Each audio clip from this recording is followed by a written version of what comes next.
আসসালামুআলাইকুম ওৰহমাতুল্লাহি ওবাৰাকাতুহু। আপোনালোকৰ ওপৰত আল্লাহৰ ৰহমত বৰকত আৰু শান্তি বৰ্ষিত হওক। মই পচলাৰ আচাৰ বনাই আছোঁ, কলৰ পচলা। কালি শিকিলোঁ এছামিজ তাৰো ফুকন নামৰ মহিলাজনীয়ে ইউটিউবত এটা দিছে আৰু ৰেচিপিটো।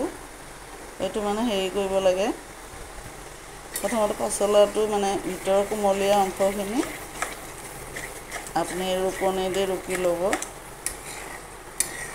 ৰুকনি দি ৰুকি পিনি আপুনি আদা নহৰু অলপ বেছিকৈ দিব আৰু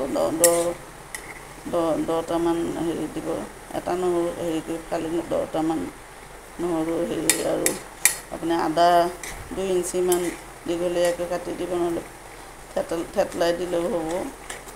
আৰু জলকীয়া কেইটামান দিব, কেঁচা জলকীয়া। তাৰপিছত আপুনি কেৰাহীত তেল দিব 3 টেবুল চামুচমান, অলপ বেছিকৈ দিব। আৰু দি পিনি ইয়াতে এটা পচলা লৈছোঁ মই।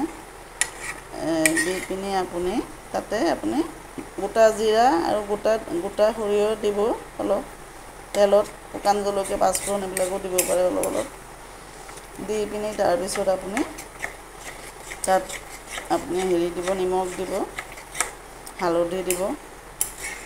দি আপুনি পচলাখিনি দি দিব।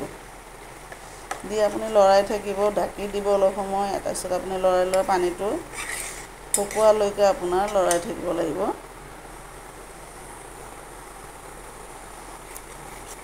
পানীখিনি শুকোৱালৈকে আপুনি লৰাই থাকিব। তাৰপিছত আপুনি লাষ্টত আপুনি ভিনেগাৰ,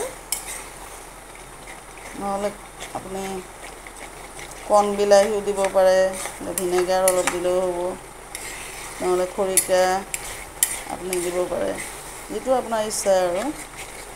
দি পিনি আপুনি লৰাই থাকিব। যেতিয়া পানীটো শুকাই যাব, তেতিয়া আপোনাৰ আচাৰ ৰেডি।